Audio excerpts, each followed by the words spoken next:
आजच्या इयत्ता 12वीच्या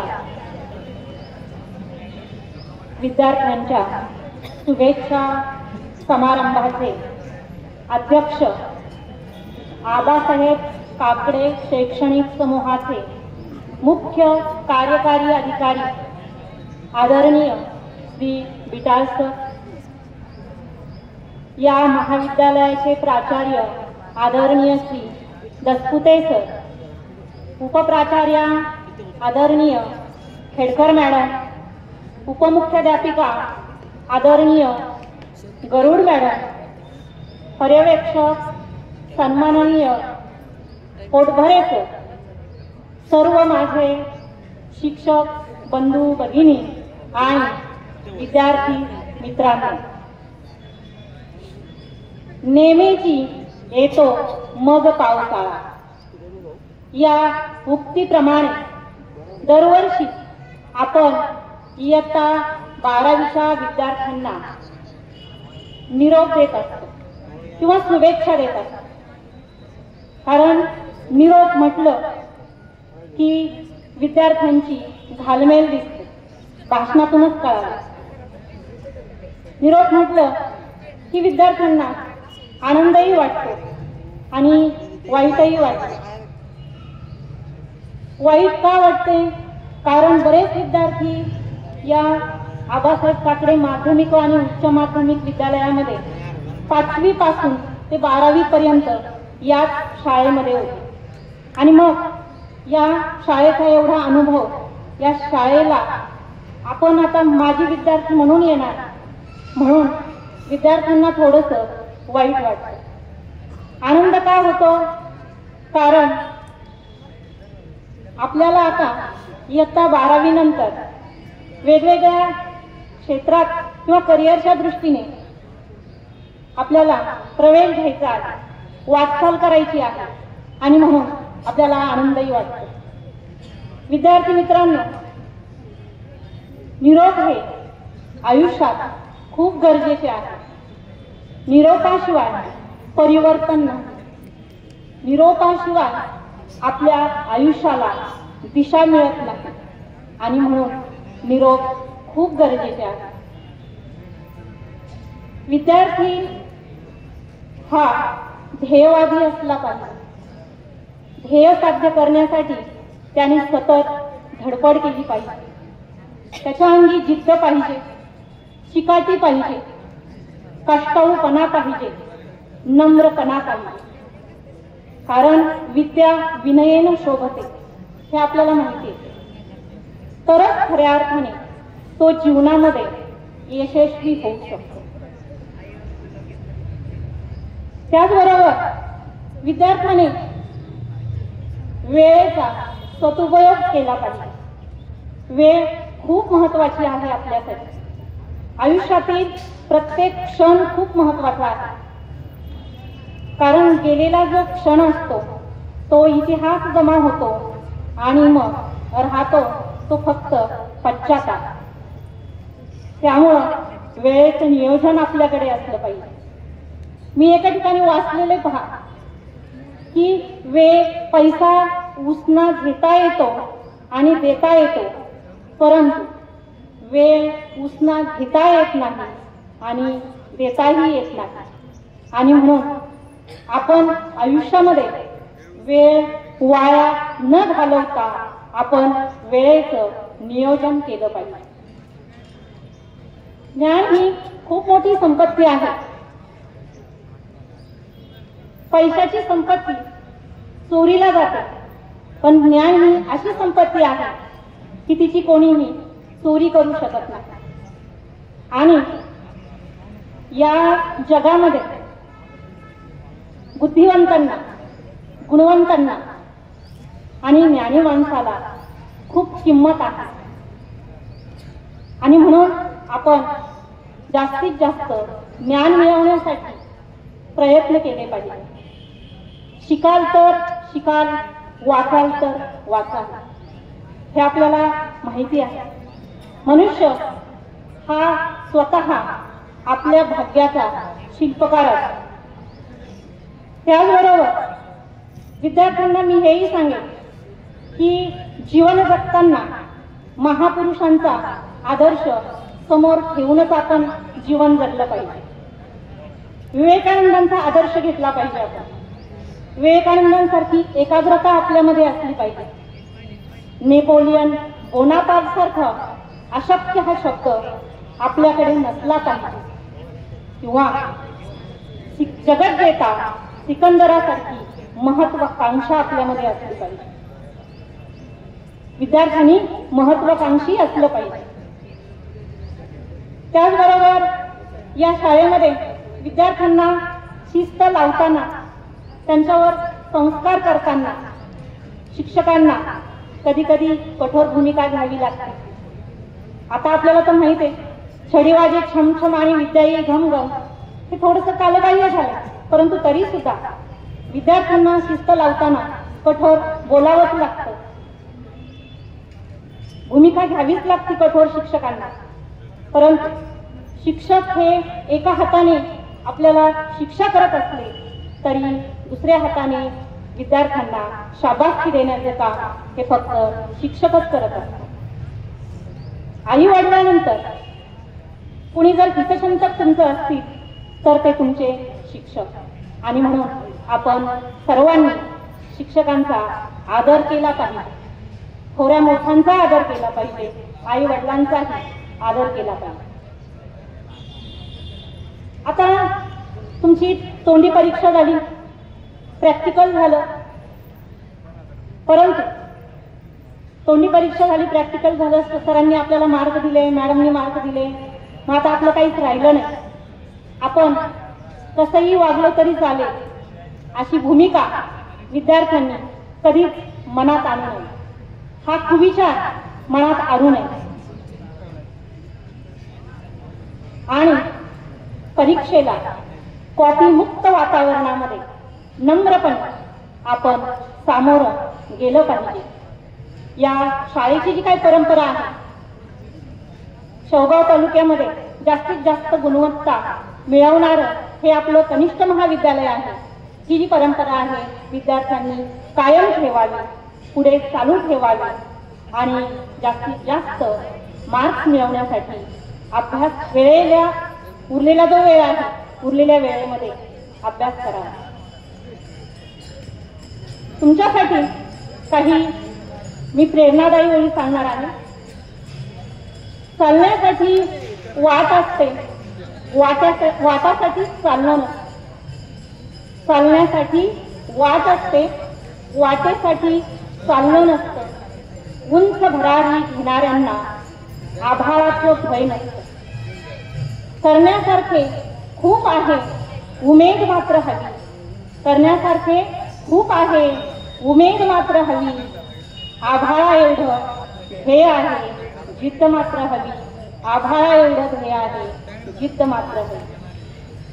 शेवटी सर्व विद्यार्थ्यांना एवढं सांगते की शिक्षकांनी दिलेली जी ज्ञानाची शिदोरी आहे या ठिकाणी, त्या ज्ञानाच्या शिदोरीचा भविष्यात उपयोग करा. आणि सर्व विद्यार्थ्यांनी जास्तीत जास्त तुम्ही मार्क्स मिळवा. विद्यार्थी तुम्ही गुणवंत व्हा, यशवंत व्हा. शाळेचं, संस्थेचं, तुमचं, आई वडिलांचं नाव लौकिक करा. सर्वांना मी शुभेच्छा देते आणि थांबते. धन्यवाद मॅडम. विद्यार्थी मित्र मैत्रिणींनो, येथून जाऊन उद्या तुम्ही एका स्पर्धेच्या मोठ्या युगात जाणार आहात. ज्याच्याकडे ज्ञान आहे आणि विचारांची प्रगल्भता आहे तोच या स्पर्धेच्या युगात टिकणार आहे. आणि म्हणून आपण आपली विचार उच्च ठेवावे, ज्ञानानं समृद्ध कसं होता येईल याकडे आपण आपलं लक्ष ठेवावं.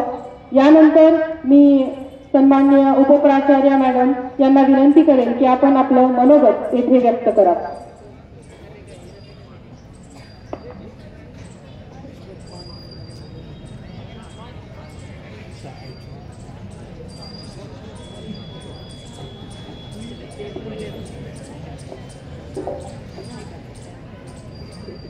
सगळ्यांनी व्यवस्थित बसायचं. नीट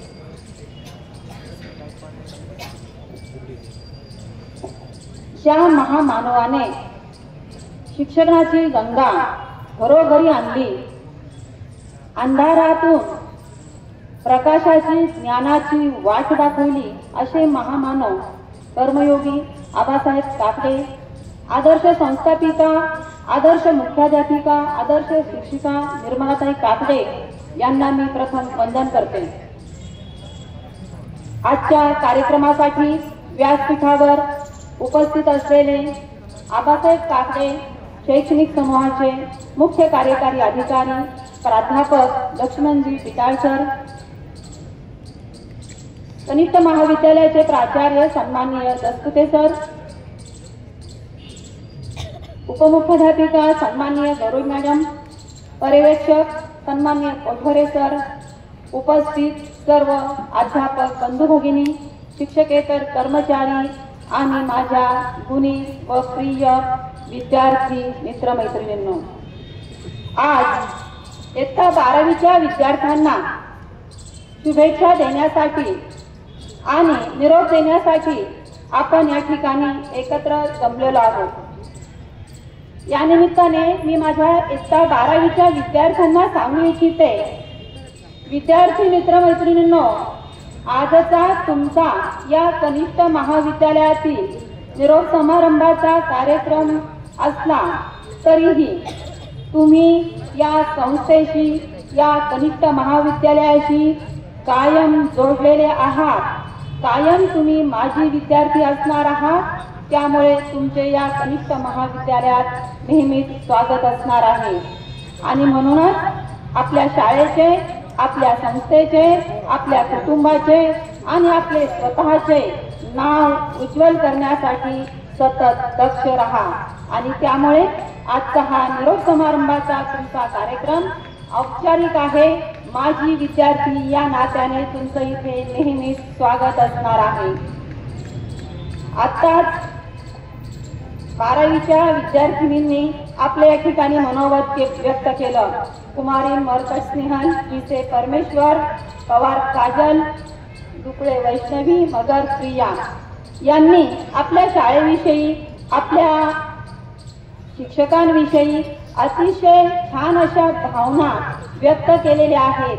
आणि मला कल्पना आहे इथे खाली बसलेल्या सर्व इयत्ता 12वीच्या विद्यार्थ्यांच्याही अशाच भावना असणार आहेत. आणि त्यामुळे या कनिष्ठ महाविद्यालयात अगदी तुम्ही 2 वर्ष मोठ्या आनंदाने, उत्साहाने बागडलेले आहात. या कनिष्ठ महाविद्यालयाने तुम्हाला गेल्या 2 वर्षामध्ये संस्काराची आणि ज्ञानाची शिदोरी दिलेली आहे.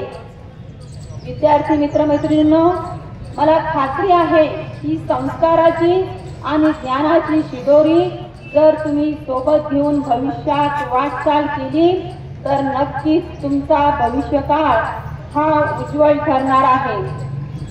नेहमीच आपले सर्व अध्यापक बंधू भगिनी, आम्ही प्रशासक अगदी 2 वर्ष सतत तुम्हाला वेगवेगळ्या सूचना तुमच्या उज्ज्वल भवितव्यासाठी देत असतो. त्या कायम स्मरणात ठेवा. आज मला या ठिकाणी तुम्हाला सांगायचं आहे की तुमच्या अवतीभवती नीट लक्ष द्या. 12वीचे विद्यार्थी, तुमच्या अवतीभवती तुम्हाला भुरळ घालणारी अनेक माध्यमे असणार आहेत आणि ह्या सर्व माध्यमातून तुम्ही स्वतःला सावरायचं आहे. कारण तुम्हाला स्वतःला आनंदी ठेवायचंय. तुमच्या परिवाराला, आपल्या समाजाला सुखी आणि आनंदी ठेवण्याची जबाबदारी तुमच्यावर आहे. आणि त्यामुळे ह्या उज्ज्वल भविष्यासाठी तुम्ही एक आदर्श नागरिक बनणार आहात. इयत्ता 12वीचे विद्यार्थी HSC बोर्ड परीक्षेला सामोरे जात आहेत. आपल्या कॉपीमुक्त अभियानाअंतर्गत तुम्हाला सर्व सूचना अतिशय बारकाईने या ठिकाणी आम्ही दिलेल्या आहेत. या ठिकाणी मला एवढं सांगायचंय की परीक्षेला येताना जे विद्यार्थी अपडाऊन करतात त्यांनी लवकर घरातून निघायचंय. म्हणजे वेळेच्या आत तुम्ही त्या सेंटरवर तुमचं एक्झाम असेल तिथे पोहोचणार आहात.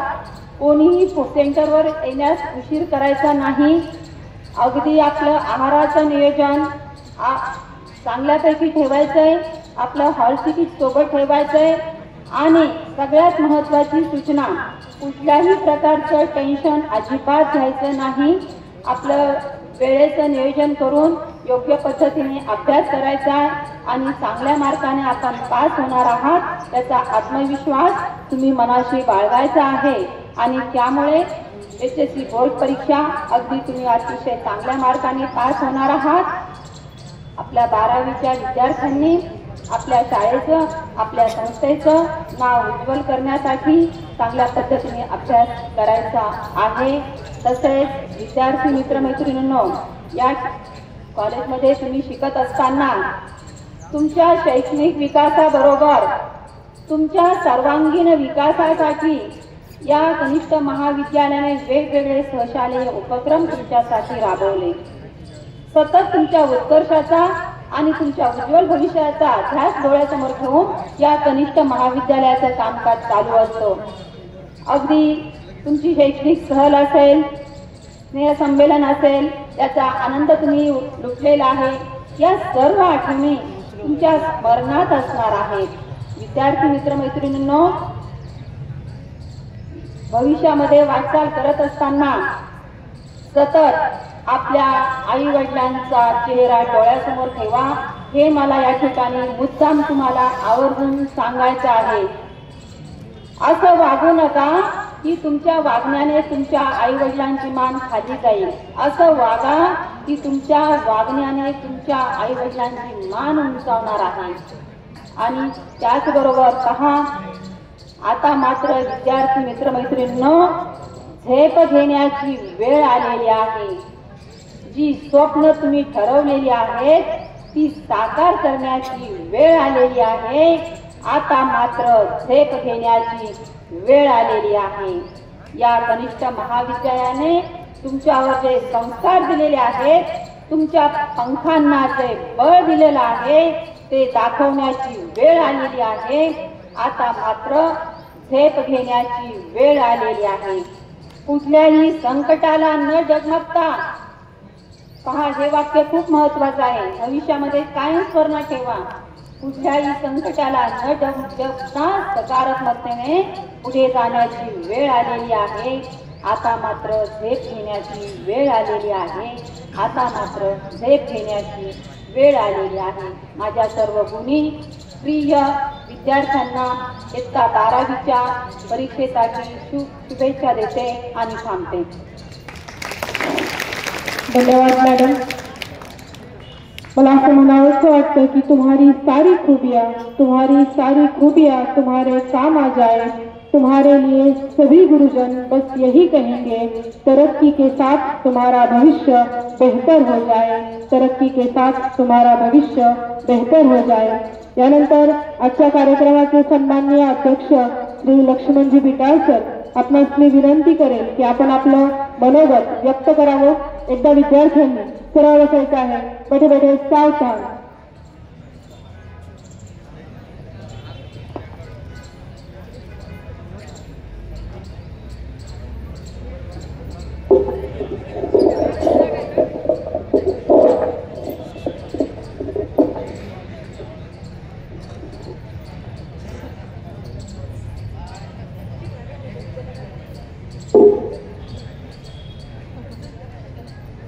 इयत्ता 12वीच्या विद्यार्थ्यांना शुभेच्छा देण्यासाठी आज आपण या ठिकाणी एकत्रित जमलेलो आहोत. या कार्यक्रमाच्या निमित्तानं व्यासपीठावर उपस्थित असलेले आपल्या कॉलेजचे प्राचार्य आदरणीय संपतरावजी दसपुते सर, उपप्राचार्य श्रीमती खेडकर मॅडम, कनिष्ठ महाविद्यालयाच्या विज्ञान शाखेचे पर्यवेक्षक प्राध्यापक बोटभरे सर, त्याचबरोबर आबासाहेब काकडे विद्यालयाच्या उपमुख्याध्यापिका सन्मान्य गरुड मॅडम, त्याचबरोबर या कनिष्ठ महाविद्यालयाचा सर्व प्राध्यापक वर्ग आणि उपस्थित सर्व माझ्या विद्यार्थी बंधू आणि भगिनींनो, बराच वेळापासून कार्यक्रम सुरू आहे. ऐकल्यानंतर असं वाटतं की आता कधी एकदा हे संपेल. कदाचित त्याची आतुरता तुम्हाला लागलेली आहे, कारण मी पाहतोय बऱ्याचशा मुली सजून धजून आलेल्या आहेत. माझं बारकाईनं निरीक्षण चालू होतं. एकमेकीचा पदर हातात धरून कशी साडी दिसते, त्या कानात काय घातलं, नाकात काय घातलं, सांगा ना मी कशी दिसते. हा भाव प्रत्येकाच्या डोळ्यामध्ये इथे बसल्या बसल्या दिसत होता. अगदी मुलं सुद्धा थाटामाटात आलेली आहेत. उशिरा आलेली मंडळी मला वाटतं ब्युटी पार्लर मध्ये गेलेली असावी. ब्युटी पार्लर मध्ये जायचं मग काय फक्त मुलींनीच घेतला असं थोडंच आहे. मुलांनाही अलीकडं सुंदर दिसावंसं वाटायला लागलं. जे पूर्वी रुबाबदार दिसावंसं वाटत होतं, अलीकडे सुंदर दिसावंसं वाटायला लागलंय. मुलं जास्त नाजूक नाजूक होत चालली आहेत. आणि म्हणून चांगले कपडे परिधान करून नटून थटून तुम्ही सर्व आलेले आहात. कार्यक्रम संपून कधी एकदा फोटो सेशन सुरू होतंय. अशी प्रत्येकाच्या चेहऱ्यावर मला सगळ्या भावना दिसत आहेत. कारण अलीकडे कुठल्याही परिस्थितीचा आनंद घेण्यापेक्षा ती परिस्थिती फोटोमध्ये बंदिस्त करून ठेवण्यात आपल्याला जास्त रस वाटतो. मी मुद्दाम यावर्षी तुमच्या सहलीमध्ये आलो होतो, तर मी बारकाईनं निरीक्षण करत होतो की सहलीमध्ये निसर्गाचा आस्वाद घेण्यापेक्षा, समुद्राचा त्या लाटांचा आनंद घेण्यापेक्षा, त्या समुद्राची गाज ऐकण्यापेक्षा प्रत्येकाला फोटो काढण्यामध्ये जास्त इंटरेस्ट वाटत होता. आणि म्हणून तुम्हालाही आता फोटोची आतुरता लागलेली असेल. परंतु विद्यार्थी मित्रांनो, आज या 12वीच्या मुलांना निरोप देताना किंवा शुभेच्छा देताना जे 4 समजुतीच्या गोष्टी आहेत, पुढे आयुष्यामध्ये कसं वागावं हे सांगणं सुद्धा तितकंच महत्वाचं आहे. आणि तुम्ही सर्वांनी ऐकणंही तितकंच महत्वाचं आहे. अलीकडे काय झालंय माहितीये का, साधारणपणे मुलाचा जन्म झाल्यानंतर 2 वर्षांनी मूल बोलायला लागतं. आणि त्याला बोलता यायला लागलं की नाव कुणाचं ऐकत नाही हो. म्हणजे ऐकण्यापेक्षा बोलणाऱ्यांची संख्या जास्त झाली आहे. अगदी प्रत्येक ठिकाणी या तक्रारी ऐकायला येतात. बायको म्हणते नवरा ऐकत नाही, नवरा म्हणतो मी तर हातच टेकले बा, बायको कसंच ऐकत नाही. वडील म्हणतात मुलगा ऐकत नाही, आई म्हणते मुलगी ऐकत नाही. प्राचार्य म्हणतात शिक्षक ऐकतच नाही किती सांगितलं तरी. आणि शिक्षक म्हणतात विद्यार्थी काही ऐकत नाही. मला वाटतं आजकाल बोलण्यापेक्षा ऐकण्याची फार गरज आहे मित्रांनो. कारण काय झालं माहितीये का, तुम्ही जरा बारकाईने निरीक्षण केलं ना, जी मोठी माणसं असतात ती मोठी माणसं बोलण्यापेक्षा जास्त ऐकत असतात. तुम्ही अलीकडची मुलं कम्प्युटरच्या युगातली आहेत. जोपर्यंत कोणत्याही डिव्हाइसला इनपुट दिलं जात नाही त्याशिवाय आउटपुट बाहेर पडत नाही. आणि म्हणून अलीकडे ऐकण्याची आणि विशेष म्हणजे चांगलं ऐकण्याची गरज निर्माण झालेली आहे. मित्रांनो, आज या ठिकाणी निरोप देताना आणि निरोपाची भाषणं करत असताना अनेक विद्यार्थिनींनी भाषणं केली. एका मुलानंही भाषण केलं. त्या भाषणातून तुम्ही या शाळेविषयीच्या, या शाळेमध्ये तुम्हाला जे शिकवणारे शिक्षक होते त्यांच्याविषयीच्या आठवणी आज या व्यासपीठावर सांगितलेल्या आहेत. माझं असं निरीक्षण आहे की खऱ्या अर्थानं शिक्षकाचं मूल्यमापन हे फक्त विद्यार्थी करू शकतात. एकंदर 2 वर्षामध्ये एखाद्या माणसाला, एखाद्या शिक्षकाला विद्यार्थ्यांनी अनुभवल्यानंतर त्यांच्याकडून त्या विषयाचं ज्ञान घेतल्यानंतर त्या शिक्षकाविषयीची एक प्रतिमा विद्यार्थ्यांच्या मनामध्ये निर्माण झालेली असते आणि त्या प्रतिमेची एक बाजू व्यासपीठावर ऐकायला मिळते, दुसरी बाजू कोणी सांगत नाही, ती खाजगीत ऐकायला मिळते. आणि म्हणून तुम्ही या 2 वर्षामध्ये कदाचित याच्यातले काही विद्यार्थी 5वी पासून या शाळेचे विद्यार्थी असतील, काही 11वीलाच या शाळेमध्ये आलेले असतील, परंतु या तुमच्या शैक्षणिक आयुष्यामध्ये मित्रांनो या शाळेनं अत्यंत महत्वाची भूमिका पार पाडलेली असते. तुम्ही जरा आठवा, बालवाडीच्या वर्गामध्ये तुम्ही ज्यावेळेस प्रवेश केला असेल त्यावेळेस नव्यानं तुमच्या पाठीवर आलेलं दप्तर, नवे आणलेले कपडे, पायात घातलेले बूट आणि तुमच्या बोटाला धरून तुमची आई किंवा तुमचे वडील त्या बालवाडीच्या वर्गामध्ये ज्यावेळेस तुम्हाला नेऊन बसवलं त्यावेळेस तुमच्या शैक्षणिक आयुष्याचा तो श्री गणेशा होता. आज त्याला 12 वर्ष झालेली आहेत. या 12 वर्षामध्ये तुम्हाला अनेक शिक्षक मिळाले, अनेक शिक्षिका मिळाल्या, वेगवेगळ्या शाळेचं वातावरण मिळालं. परंतु माझा असा अनुभव आहे की ज्युनियर कॉलेजचे शिक्षक जे स्मरणात राहतात ते इतर फारसे शिक्षक कोणी आठवणीत राहत नाही. त्याचं कारण असं की तुमचं वय हे तुम्हाला बऱ्यापैकी समज आलेली असते, बऱ्या वाईटाची जाणीव आपल्याला झालेली असते. हे तुमचं उमलतं आणि चैतन्यमय आयुष्य, अत्यंत आयुष्याला कलाटणी देणारं आयुष्य असतं आणि म्हणून या आयुष्यातल्या आठवणी ज्या आपण मरेपर्यंत विसरत नाही. विद्यार्थी मित्रांनो,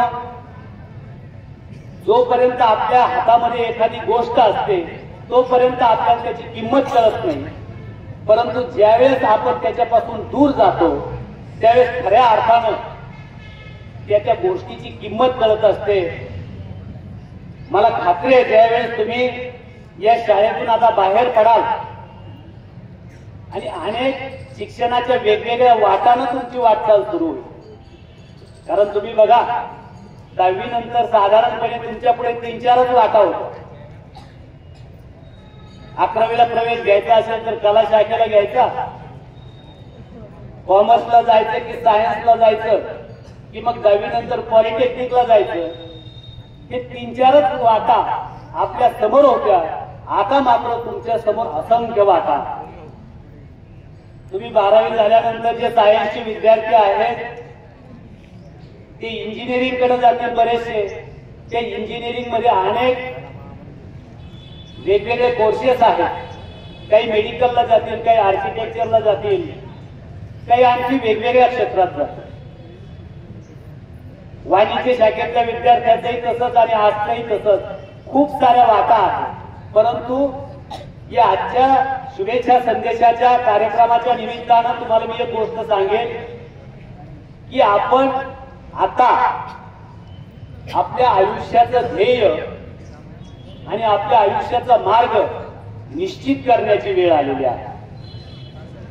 आणि म्हणून तुमचं ध्येय आता तुम्ही निश्चित केलं पाहिजे आणि त्या दृष्टीनं मार्गक्रमण सुरू केलं पाहिजे. विद्यार्थी मित्रांनो, एक गोष्ट तुम्हाला अत्यंत महत्वाची सांगतो की माणसाच्या आयुष्यामध्ये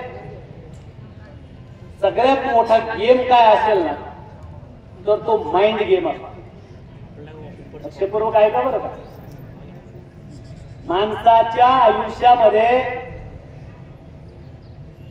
सगळ्यात महत्व काय असेल तर तुमच्या मानसिकतेला असतं. ज्याची मानसिकता चांगली असते ना त्याला आयुष्यामध्ये सर्व काही गोष्टी साध्य होतात. माझं असं निरीक्षण आहे की माणसाला आयुष्यात सक्सेस होण्यासाठी त्याच्याकडे फक्त 25% ज्ञान, 25% ऍटिट्यूड आणि 50% ऍप्लिकेशन लागतात. बरोबर की तुम्हाला आयुष्यात मोठं व्हायला फार ज्ञानी असावं लागतं? बिलकुल नाही. तुमच्याकडे 25% ऍटिट्यूड लागतो आणि 50% आहे ते ज्ञान वापरण्याचं कौशल्य लागतं, ज्याला आपण ऍप्लिकेशन म्हणतो. तुम्ही हे जे मोठमोठ्या कंपन्या आहेत ना, त्या कंपन्याचे मालक बघा. आता टाटा इंडस्ट्री किती मोठी आहे. कैलासवासी टाटांना या सगळ्या क्षेत्रातलं ज्ञान होतं का हो? तुम्ही बघा, टाटाच्या कोणत्या वस्तू नाही. मोटार गाड्या आहेत, तुमचे पास पायात घालायच्या बुटापासून अनेक वेगवेगळ्या क्षेत्रामध्ये टाटा काम करतात. मग या सगळ्याच क्षेत्रातलं 100% ज्ञान त्यांच्याकडे होतं का? नाही. फक्त त्यांच्याकडे थोडं ज्ञान होतं, पण त्या ज्ञानाचा वापर कसा करायचा, त्याचं ऍप्लिकेशन कसं करायचं, हा ऍटिट्यूड मात्र त्यांच्याकडे होता. अशी मोठी माणसं केवळ आपल्या मानसिकतेवर, सकारात्मक भूमिकेवर मोठी मोठी होत जातात. आयुष्यामध्ये कुठलीही गोष्ट सकारात्मक पद्धतीने तिचा विचार करणं हे अत्यंत महत्वाचं असतं. तुम्हाला एक गंमत सांगतो. एकदा टाटा कंपनीने काय केलं माहितीये का? दक्षिण आफ्रिकेमध्ये टाटा कंपनीने आपली पादत्राणं विकण्यासाठी काही माणसं पाठवली. दक्षिण आफ्रिकेमध्ये एका शहरामध्ये त्यातले 2 माणसं गेली. ते गेल्यानंतर दोघं वेगवेगळ्या भागात गेली शहराच्या, आणि गेल्यानंतर त्यांनी बारकाईने अभ्यास केला आणि कंपनीला रिपोर्ट केला. शहर तेच आहे, त्या शहरातली माणसं त्याच मानसिकतेतून जगणारे आहेत. मात्र कंपनीकडे गेलेले रिपोर्ट 2 प्रकारचे होते. एका मार्केटिंग पर्सननं सांगितलं की या देशामध्ये या दक्षिण आफ्रिकेतली लोक पायात चप्पलच घालत नाहीत, बूटच घालत नाहीत. तर मग इथं मी ते बूट आणि चप्पल कशी विकू? त्याच्यामुळे इथे एकही चप्पल विकू शकत नाही, एकही बूट विकू शकत नाही. त्याच्यामुळे इकडे काही माल पाठवू नका. बघा बघा, नकारात्मक मानसिकता. दुसरा जो सेल्समन होता, त्यानं ते बारकाईने निरीक्षण केलं आणि ही गोष्ट त्याच्याही लक्षात आली. पण त्यानं काय केलं, 100 फुटाचा बॉक्स बरोबर नेलेला होता. एका ठिकाणी राहायची सोय केलेली होती. त्यानं बघितले की लोकांना चप्पल बूट घालत नाहीत, त्याच्यामुळे त्याचं महत्वच लोकांना कळत नाही. त्यानं काही लोकांना जमवलं आणि जमवल्यानंतर त्या बुटाचं, चप्पलचं महत्व सांगितलं की तुम्ही जर हे बूट चप्पल वापरले तर तुम्ही कुठेही खडतर रस्त्यावरून प्रवास करू शकता. तुम्हाला काटे टोचणार नाहीत, पायाला खडे रुतणार नाहीत, तुमचे पाय साबूत राहतील, मुलायम राहतील, आणि म्हणून ते तुम्ही हे वापरा. तरी लोकांच्या लक्षात येईना. मग त्यानं काय केलं, 10 बुटाचे जोड मोफत वाटले.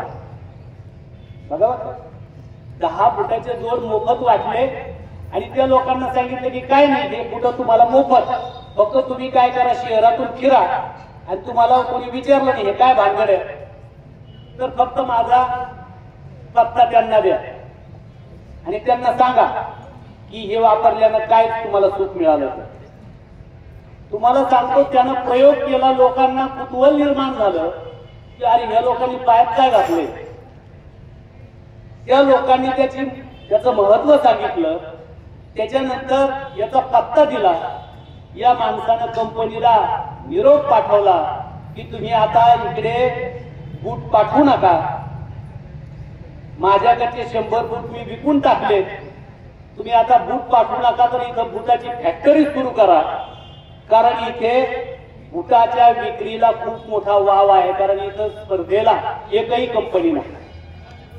मित्रांनो, एखाद्या सिच्युएशनवर आपण कोणत्या पद्धतीने विचार करतो हे अत्यंत महत्वाचं आहे.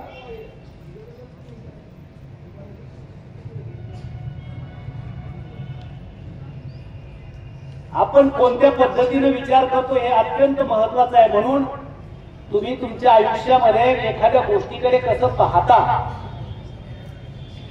त्याच्यावर तुमचं आयुष्य, तुमचं यश अवलंबून असतं. तुम्हाला अमेझॉनचे प्रमुख माहिती आहेत. अमेझॉन कंपनी जी आहे की आपण ज्याच्यावरून काय करतो, शॉपिंग करतो, बरोबर. त्या अमेझॉन कंपनीचे मालक माहिती आहेत का तुम्हाला? जेफ बेझोस नावा, म्हणजे त्या मालकाचं नाव आहे जेफ बेझोस. ही व्यक्ती किती पैसे कमवत असेल असं तुम्हाला वाटतं? ही व्यक्ती दर सेकंदाला 1 लाख रुपये कमवते. किती कमवते? दर सेकंदाला 1 लाख रुपये. या माणसानं त्याच्यासाठी वेगळं काही केलंय का? त्यानं फक्त सिस्टीम उभी करून दिली, माल त्याचा नाही. तुम्हाला माहिती आहे ना सिस्टीम? ओला उबेर असेल किंवा हे अमेझॉन असेल किंवा इतर जे मार्केटिंगचे सिस्टीम आहेत, ऍप्स आहेत, यांची व्यक्तिगत काही नाहीये. माल दुसऱ्याचा असतो, घेणारे तिसरे असतात. त्यांनी फक्त सिस्टीम उभी करून दिली आणि केवळ तेवढ्यावरून ते प्रचंड पैसा कमवत आहेत. तर त्यांनी एक गोष्ट सांगितली होती, त्यांनी एक तत्व सांगितलं की तुम्ही दररोजचं काम ना देवण सारखं करा. म्हणजे तुम्ही समजा नोकरीला लागला, नोकरीला लागल्यानंतर नोकरीच्या पहिल्या दिवशी तुमच्या मधला उत्साह, तुमचा ऍटिट्यूड, तुम्ही केलेली तयारी, तुम्ही घातलेले कपडे हे ज्या पद्धतीचे असतात ना, ते तुमची बरीच सर्व्हिस झाली की तसं ते राहत नाही. परंतु पहिल्या दिवसासारखा माणूस जर प्रत्येक दिवशी वागायला लागला तर मला वाटतं त्याचा प्रत्येक दिवस हा नवीन असेल आणि प्रत्येक दिवस हा बेस्ट असेल. आणि म्हणून त्या पद्धतीनं माणसानं वागलं पाहिजे. मित्रांनो, आयुष्यामध्ये आपण अनेक वेळेस यश मिळवतो, तसं अपयश मिळवतो. मात्र बरेचसे जण अपयशाला घाबरतात आणि एखाद्या गोष्टीला सुरुवातच करत नाही. आपण सुद्धा वेगवेगळ्या ठिकाणी आता पुढे प्रवेश घेणार आहात. हा प्रवेश घेताना ते मला जमेल की नाही हा पहिला नकारात्मक विचार आपल्या मनात. एक लक्षात ठेवा, ते जमेल की नाही हा विचार करण्यापेक्षा माझं आवडीचं क्षेत्र कोणतं आहे हे अगोदर तुम्ही निश्चित केलं पाहिजे. त्या आवडीच्या क्षेत्रामध्ये करिअरसाठी किती स्कोप आहे हे अगोदर शोधलं पाहिजे आणि ते क्षेत्र निवडलं पाहिजे. तुम्हाला यश आपोआप मिळत जातं. फक्त एक करायचं की हे सगळं करत असताना चुका होत राहतात, फक्त एक चूक मात्र रिपीट करायची नाही. मला वाटतं हे तत्व तुम्ही जर पाळलं तर कुठल्याही क्षेत्रामध्ये तुम्ही यशस्वी झाल्याशिवाय राहणार नाही. फक्त त्याच्यासाठी तुम्हाला तुमच्या आवडीचं क्षेत्र निवडलं पाहिजे. तुम्ही बघा, समजा सचिन तेंडुलकर आहे. सचिन तेंडुलकरला जर चांगलं गा म्हटलं असतं लता मंगेशकरांसारखं तर त्यांना गाता आलं असतं का? किती प्रयत्न केला कधी नाही. किंवा लता मंगेशकरांना सांगितलं असतं तुम्ही सचिन तेंडुलकरांसारखं क्रिकेट खेळा, जमलं असतं? नसतं जमलं. आणि म्हणून आपला कल कुठं आहे, आपली आवड काय आहे हे आपल्याला ओळखता आलं पाहिजे आणि ते ओळखून त्यामध्ये सक्रिय होता आलं पाहिजे. आपण अंबानींचं नाव नेहमी ऐकतो की जे धीरूभाई अंबानी अत्यंत सामान्य परिस्थितीतून बघा पेट्रोल पंपावर पेट्रोल भरणारा माणूस आज जगातल्या मोजक्या 5-10 श्रीमंत लोकांमध्ये त्यांची गणती होते. हे जे यश मिळवलं जातं ना, तर या यशा पाठीमागे मित्रांनो सगळ्यात मोठी त्यांची मानसिकता असते. त्यांनी एक तत्व सांगितलेलं होतं, प्रत्येक माणसं आयुष्यामध्ये जे यश मिळवतात ना, तर त्याचं सार फार मोजक्या शब्दात ते सांगतात. फक्त ते आपल्याला कळलं पाहिजे आणि जे कळलं ते आपण आचरणात आणलं पाहिजे. त्यांनी एक गोष्ट सांगितली होती की तुम्ही कुठलाही व्यवसाय करा, फक्त त्या व्यवसायामध्ये आपलं हृदय गुंतवा. बघा बघा, की कुठलाही व्यवसाय करा परंतु त्या व्यवसायामध्ये आपलं हृदय गुंतवा किंवा तुमच्या हृदयामध्ये तो व्यवसाय गुंतवा. या दोन्हीपैकी एक गोष्ट तुम्हाला जर करता आली तर 100% तुम्ही आयुष्यामध्ये यशस्वी झाल्याशिवाय राहणार नाही. आणि म्हणून तुमच्या वाट्याला तुमचं शैक्षणिक जीवन आहे, तुम्ही पुढे शिकणार आहात, तर हे शिक्षण घेत असताना आपल्या समोर जो अभ्यास आलेला आहे तो अभ्यास हा अत्यंत मन लावून आपलं हृदय गुंतवून केला पाहिजे. तर 100% त्याच्यामध्ये तुम्हाला यश मिळाल्याशिवाय राहणार. मला वाटतं अशा कितीतरी गोष्टी सांगता येतील, परंतु झालेला वेळ आणि तुमची मानसिकता विचारात घेता मी या ठिकाणी माझं भाषण संपवतो आहे. फक्त जाता जाता एक आवाहन मात्र नक्की करेल. विद्यार्थी मित्रांनो, तुम्ही ज्या शाळेमध्ये शिकलात त्या शाळेचे ज्या संस्थेनं आपल्याला हे शिक्षणाची सुविधा उपलब्ध करून दिली त्या संस्थेप्रती आपण कृतज्ञता ठेवली पाहिजे. माणसाच्या आयुष्यामध्ये तुम्ही कृतज्ञतेचा गुण जपला तर आयुष्यामध्ये तुम्ही मोठं यश मिळवू शकता. आणि म्हणून आपण ज्या ठिकाणी शिकलो, ज्या शिक्षकांनी आपल्याला शिकवलं, तर त्यांच्या प्रती आपण कृतज्ञतेची भावना ठेवली पाहिजे. कारण या पद्धतीचे शिक्षक तुम्हाला भविष्यामध्ये कुठेही मिळणार नाहीत याची मी खात्री तुम्हाला देतो. कारण तुम्ही बाहेर बघाल, तुम्हाला इथे या शाळेने जेवढा स्कोप दिला, या शाळेने तुम्हाला जेवढं स्वातंत्र्य दिलं, तुमच्यावर जेवढी मेहनत घेतली, हे अनुभव तुम्हाला नंतरच्या शिक्षणात मिळतीलच याची शक्यता फार कमी वाटते. कारण बाहेरचं जग तुम्ही बघितलेलं नाही. आम्ही दररोज बाहेर फिरतो,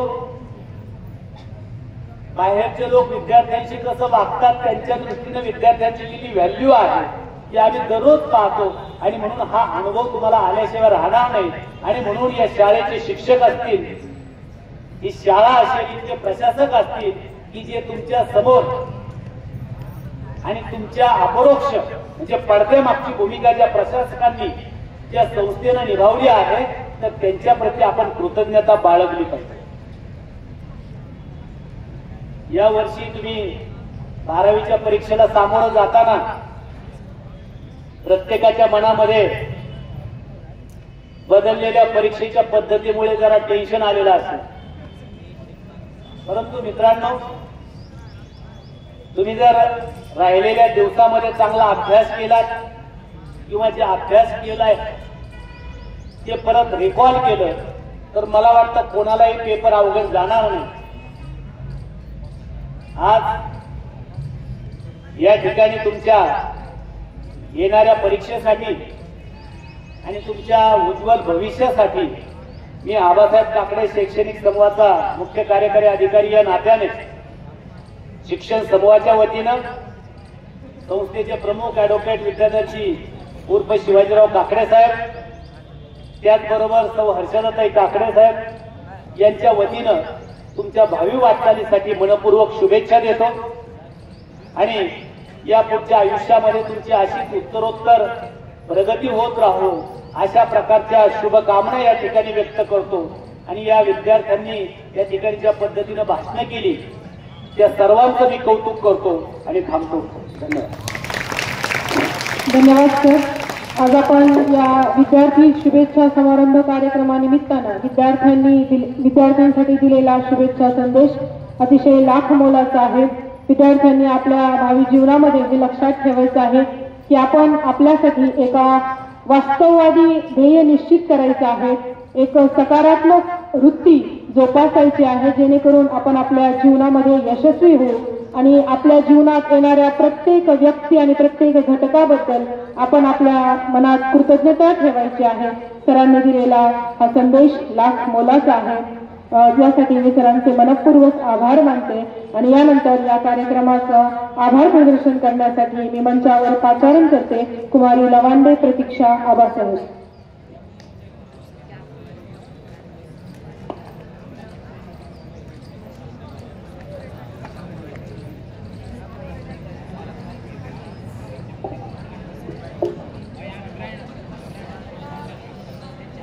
कार्यक्रम झाला बहारदार, भाषणही झाली जोरदार. कार्यक्रम झाला बहारदार, भाषणही झाली जोरदार. श्रोत्यांनी उचलला श्रवणाचा भार, तेव्हा मानलेच पाहिजे सर्वांचे आभार. सर्वांना सुप्रेम नमस्कार. आज आबासाहेब ठाकरे कनिष्ठ महाविद्यालयातील 12वी आर्ट्स कॉमर्स सायन्स आमच्या निरोप समारंभाचे आभार प्रदर्शनाची जबाबदारी मी लवांडे प्रतीक्षा हिने अतिशय आनंदाने उचलली आहे. विचारांच्या मशाली घेऊन चळकता सूर्याचा वारसा सांगणारे बिटाळ सर यांनी आपल्याला अनमोल असे मार्गदर्शन केले, त्यांचेही मी मनापासून आभार मानते. त्यानंतर ज्येष्ठ शिक्षिका बुधवंत मॅडम आणि उपप्राचार्य खेडकर मॅडम यांनी आपल्याला मोलाचा संदेश दिला, त्याबद्दल त्यांचेही मी मनापासून आभार मानते. तसेच प्राचार्य दसपुते सर, उपप्राचार्य गरुड मॅडम, पर्यवेक्षक पोटभरे सर हे वेळेत काढून या कार्यक्रमाची शोभा वाढवल्याबद्दल त्यांचेही मी आभार मानते. तसेच सर्व मान्यवर पाहुण्यांचेही मी आभार मानते व सर्व शिक्षक वृंदांचेही मी आभार मानते. आम्हाला पुढील वाटचालीसाठी शुभेच्छा देणाऱ्या विद्यार्थ्यांचेही मी आभार मानते. या कार्यक्रमात सहभागी विद्यार्थ्यांचे देखील मी आभार मानते व हा कार्यक्रमाचे नियोजन करणारे नियोजकांचेही मी आभार मानते व सर्व विद्यार्थ्यांना हा कार्यक्रम शांतपणे ऐकून घेतला त्याबद्दल त्यांचेही मी आभार मानते. सर्व शिपाई कर्मचाऱ्यांचेही मी आभार मानते. जाता जाता एवढेच सांगेन, फुलस्टॉप म्हणजे शेवट नसतो, तर त्यानंतर आपल्याला एक नवीन वाक्य लिहिता येते. फुलस्टॉप म्हणजे शेवट नसतो, तर त्यानंतर आपल्याला एक नवीन वाक्य लिहिता येते. आभार प्रदर्शन म्हणजे शेवट नसतो, तर त्यानंतर आपल्याला एक नवीन सुरुवात करायची असते. सर्व 12वीच्या विद्यार्थ्यांना बोर्ड परीक्षेसाठी शुभेच्छा देते व थांबते व हा कार्यक्रम संपला असे जाहीर करते. धन्यवाद. त्यानंतर सर्व मान्यवर कार्यालयात जातील. विद्यार्थ्यांनी आपली जागा सोडायची नाही, विद्यार्थी येथेच बसून राहतील. श्री गुटे सरांना विनंती आहे की आपण मंचाकडे यावं. इयत्ता 12वीच्या विद्यार्थ्यांना आज हॉल तिकीट मिळणार आहेत. विद्यार्थ्यांनी इथेच बसून राहायचे आहे.